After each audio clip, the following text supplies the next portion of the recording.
Hello everyone, I am Josephine A. Villanueva and I will be the first reporter of Group 8. So the last topic we have talked about the healthcare. It educates us how we can prevent, detect different types of viruses and diseases that is harmful to our body to secure our health from different types of diseases. And now we will talk about in lesson 8 the national security concerns. It is the bigger topic and it is broad discussion because we will talk about the national security concerns. So this is the objectives of this topic, and at the end of this lesson, the students will be able to first trace the historical development and evolution of Philippine national security. Second, identify the functions of the National Security Council or NSC. Third, enumerate and explain briefly the different types of threats affecting the national security of the people living in peaceful environment. And fourth, differentiate external threats from internal threats. And lastly, read all and summarize the National Security Policy of 2011 to 2016, Securing the Gains of Democracy, by the President of the Philippines, Benigno S. Aquino III. So first, let us understand the definition and evaluation of Philippine national security as a concept.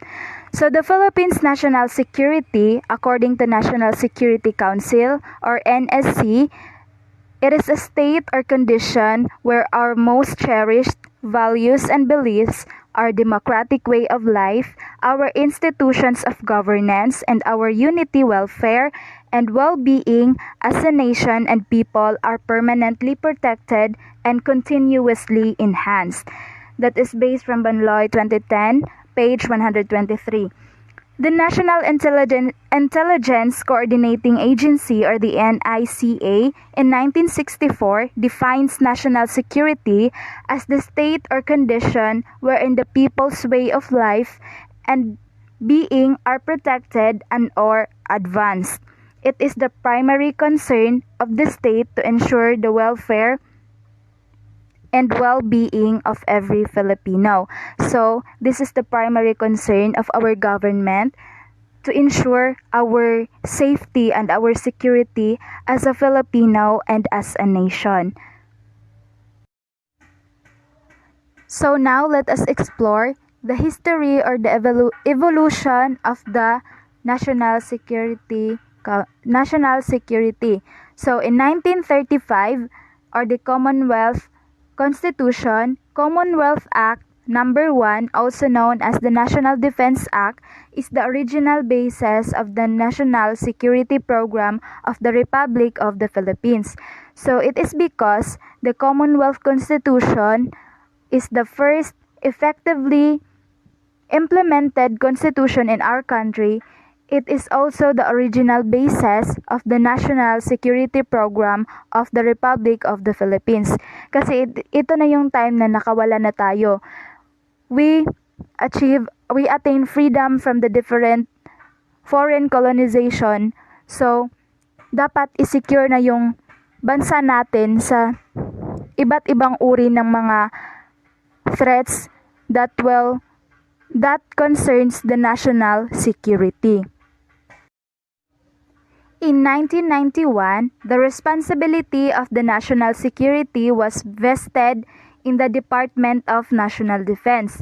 The principal functions of the department in 1991 were to defend the state against internal and external threats, and through the Philippine National Police or the PNP to maintain the law and order. The Secretary of National Defense, by law a civilian, was changed with advising the President on defense matters and developing a defense policy. So in this time, the Secretary of the National Defense will be the advisor of the President in order to create decision or policy making concerning our national security.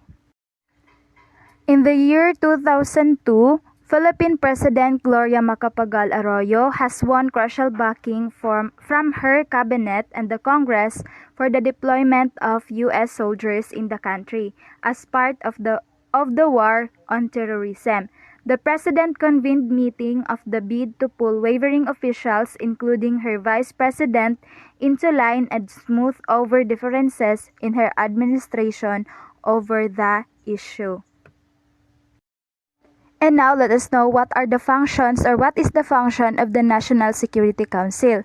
The National Security Council function is to advise the President with respect to the integration of domestic, foreign, and military policies relating to national security. The NSC also serves as the President's principal arm for coordinating these policies among various government departments, agencies in matters involving national security. So, the function of the National Security Council, they are the advisor of the President on how they would formulate or create policies and how they will take actions on the threats concerning the national security. And now let us go on to the threats to national security. So there are 7 fundamental elements that lie at the core of national security and therefore further amplify our definitions of national security. So first is the socio-political stability. We must achieve peace and harmony among all Filipinos regardless of creed, ethnic origin, or social station.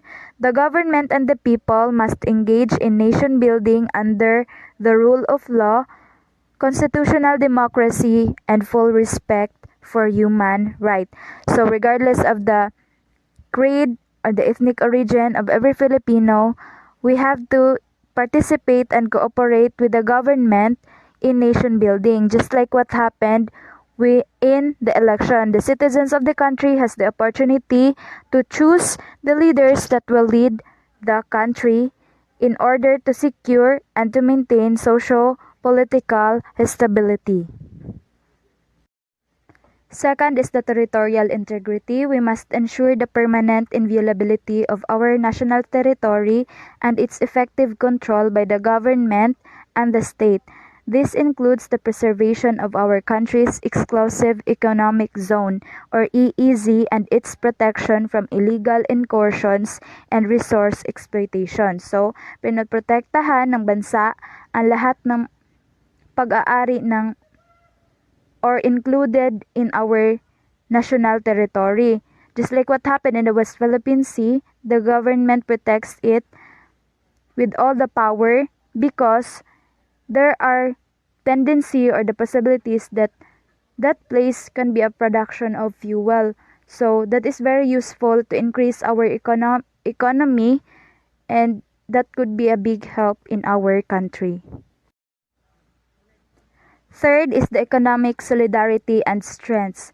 We must vigorously pursue free market economy through responsible entrepreneurship based on social conscience, respect for dignity of labor, and for the public interest. That is why the government gives opportunity to those local entrepreneurs to set their own business in order to increase and to strengthen the economic solidarity of our nation. Fourth is the ecological balance. National survival rests upon the effective conservation of our national environment in the face of industrial and agricultural expansion and population growth. So there is a need of conservation of our national environment. It is because it will affect the production of agricultural production in our country, which is in relation to the population growth and the production. We have to attain the equilibrium so that the scarcity can be prevented. Fifth is the cultural cohesiveness. It says that our lives as a people must be ruled by a common set of values and beliefs grounded on high moral and ethical standards, drawn from our heritage and embodying a Filipino standard, transcending religious ethics and linguistic differences. And sixth, the moral, spiritual consensus. We must be propelled by a national vision inspired and manifested in our words and deeds by patriotism, national pride, and the advancement of national goals and objectives. So in our country, we are known as the religious country. So in line with the moral spiritual consensus, the country cannot pass the abortion or the legalization of abortion and the same-sex marriage because it goes against with the national vision or the moral spiritual consensus. And lastly is the external peace. We must pursue constructive and cordial relations with all nations and peoples, even as our nation itself must chart an independent course free from external control, interference, or threat of aggression. So dapat natin talagang iwasan yung mga threat sa ating national security. That is why in our country we have this peace talk, peace agreement between the government and the Communist Party of the different Communist Party of the Philippines. And that is for the threats of national security, and the next reporter will explain the internal and external threat. Good day everyone, this is Marvin Baclaan and I am the reporter for this session. The topic that I am going to discuss is the internal and external threats. Let's discuss first the internal threats. Our national security environment is infused with four important dimensions. Internal threats to our national security make up the first dimension. So when we say internal threats, it is the threat happen within the country that can cause damage or danger to the people. So for this time, let's discuss the internal threats actually happened in the Philippines. The first one is the Moro Islamic Liberation Front, or also known as MILF. The main internal threats arises from the Moro Islamic Liberation Front, or MILF, which in an open rebellion against the government has the avowed objective of establishing an independent Islamic state in southern Philippines. Okay, so the main objective of Moro Islamic Liberation Front or MILF is to establish independence of Islamic State in southern Philippines.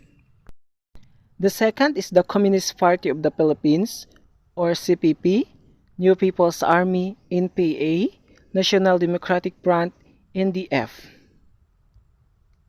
The Communist Party of the Philippines, New People's Army, National Democratic Front CPP, NPA, NDF continue to pose a serious threat to national security, although presently weakened in comparison with their peak strength in the 1985 to 1987 period.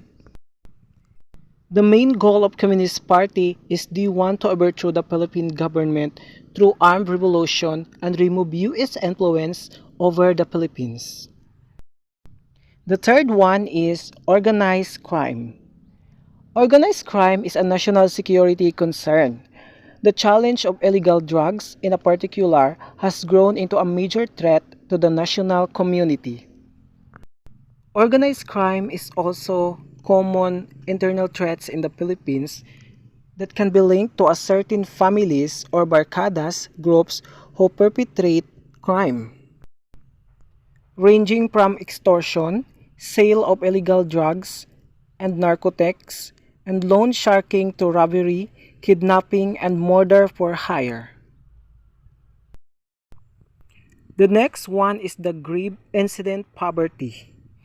Grave incident poverty is also a serious threat to national security, especially to the extent that it breeds and abets rebellion, crime, and dissidence. Poverty incidents affect about one-third of Filipino families nationwide. The next one is the economic sabotage. Economic sabotage undermines the market's economy, the financial system, and the nation's resources. Under this category are the underground activities such as counterfeiting, money laundering, large-scale smuggling, interoceanic poaching, and commercial dumping. The next one is the graft and corruption.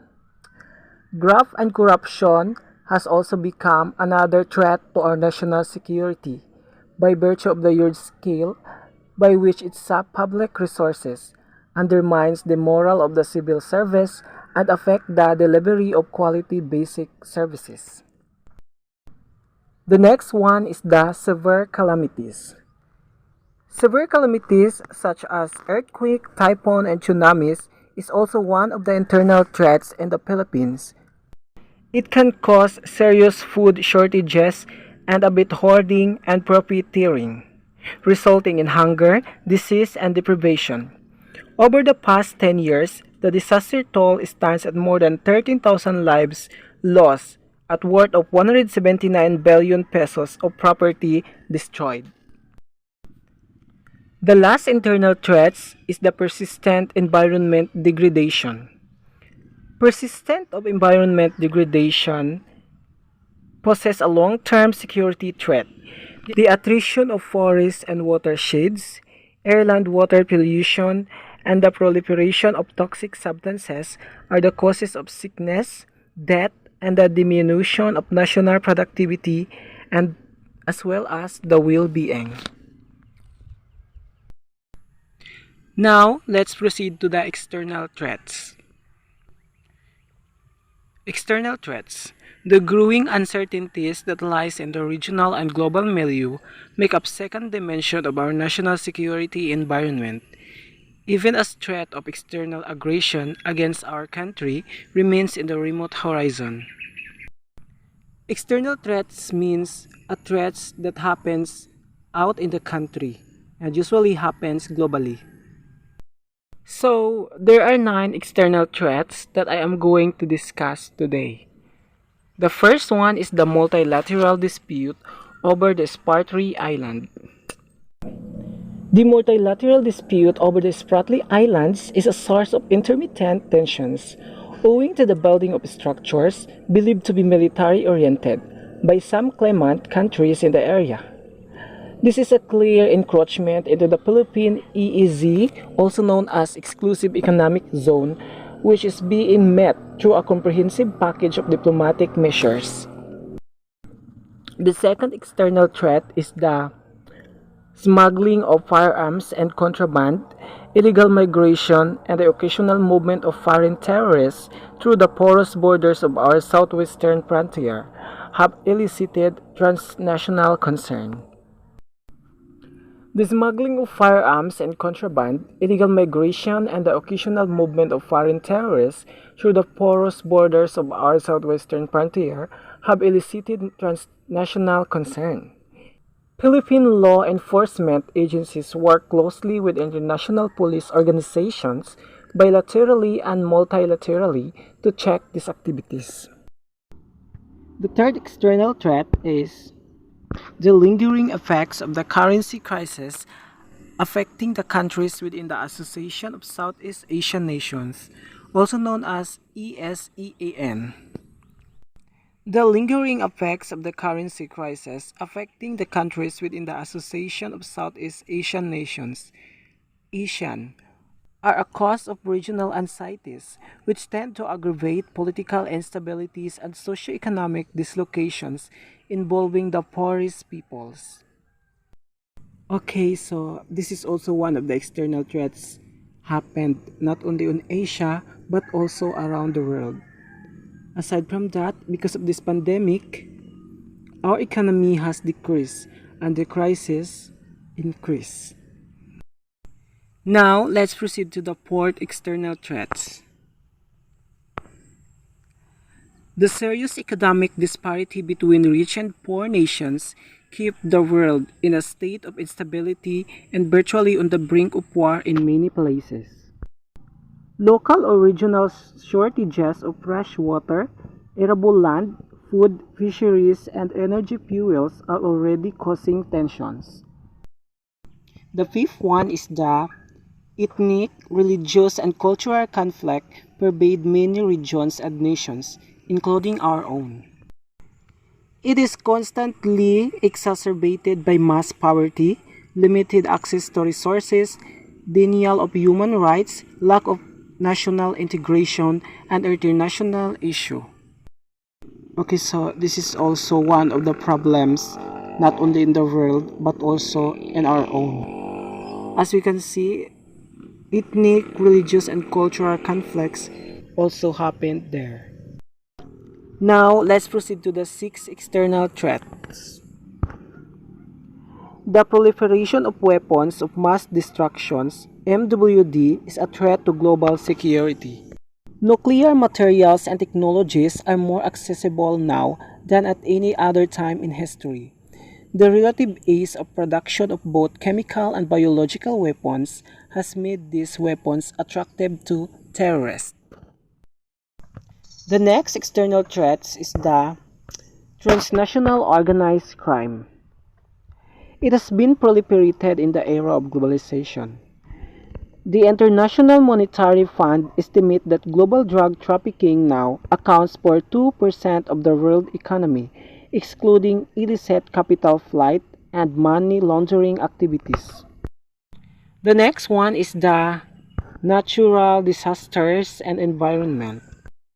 Natural disasters and environment issues will continue to pervade the global security agenda.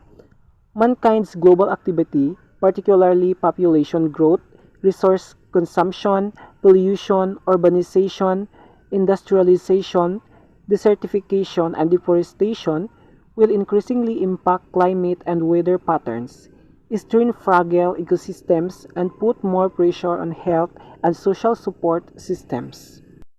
Natural disasters and humankind activities can also cause severe damage if it will hit in the country. Now, let's proceed to the last external threat, the cybernetic crime. The cybernetic crime is a growing global threat, as experienced with computer viruses such as Melissa and Chernobyl, which have attacked isolated or network information systems through the internet or through software carriers and devices. Yes, it is also one of the common problems in the world, especially for this time of pandemic, that mostly everything put in the online or in internet. So we must put in our mind that virus is everywhere, not only in the people, but also in our computer or gadgets. And that is the last part of my report. Thank you for listening and God bless. Hi everyone, I'm Teresa Bisagas and this is my report. Types of security threats by Labukid et al. 2010. The following are the types of security threats that could be minimized by having good citizenship, values, and commitment to support and act on issues related to national security and concern. And we have types of security threats. First is rebellion or insurrection. Rebellion is an open armed and organized resistance against unconstituted authority. And the example of rebellion or insurrection are the feature. Second is terrorism. Terrorism is the systematic use of terror, especially as means of coercion. And the example of terrorism are the picture. Third is crime. Crime applies to a measurable degree of damage or destruction up to and including a state beyond used or refer, or it may indicate a state wherein such damage occurring and continuing. Fourth is murder. Murder is defined in most countries as the unlawful killing of another human being with intent or malice, and generally this state of mind distinguishes murder from other forms of homicide. And the example of the murder are the picture. And the last is hacking or highway robbery. Hacking is the crime of taking or attempting to take something of value by force or threat of force and by putting the victims in fear. And the example are the picture. Lastly is the kidnapping and serious illegal detention. Is the taking away or transportation of a person against the person's will, usually to hold the person in false imprisonment, a confinement without legal authority. So, kidnapping, this is very self-explanatory. Serious illegal detention, this is an act of some authority of abducting a person without any legal advice, or let's say for example, when you are arresting a person without warrant of arrest and detain it without any supervision of the legal authority. So that's an example of serious illegal detention. Summary of National Security Policy at 2011 to 2016. Securing the gains of democracy. According to President Benigno S. Aquino, National Security Policy or NSP is an important statement of principle that should guide the national decision making and to identify actions should be taken to achieve national security, a condition wherein the people well-being and democratic ways of life and the national territory is being protected and enhanced. The main objective of NSP is to formulate strategic courses and actions in addressing issues and concerns that can affect the national security that are both caused by military and non-military conflict. The national security policy or interrelated issues and concerns that may affect the national security policy should provide guidelines for revisiting, enhancing, and formulating our related national policies. The formulation of security policy is one of the duty of the President. As a commander-in-chief and as the head of the government, the President is responsible for the management and attending decision-making in maintaining and enhancing the national security. The national security is anchored on four key elements such as good governance, delivery of basic services, economic reconstruction and sustainable development, and security sector reform. And the last part of my report are the assessment. Assessment list. Let's work on this. Instruction. Fill in the missing words of the statement below.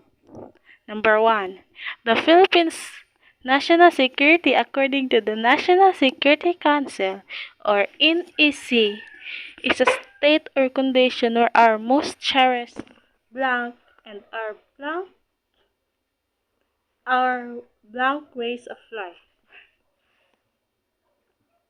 our governance and our blank and as a nation the people are permanently blank and continuously. Number 2, the National Intelligence Coordinating Agency or NICA in 1964 defined national security as the state of conditions wherein the people's blank and being are protected and blank it is the concern of the state to ensure the welfare and well-being of every Filipino. And the answer of the assessment are in the answer K. And that's the end of my report. Thank you and mabuhay tayong lahat.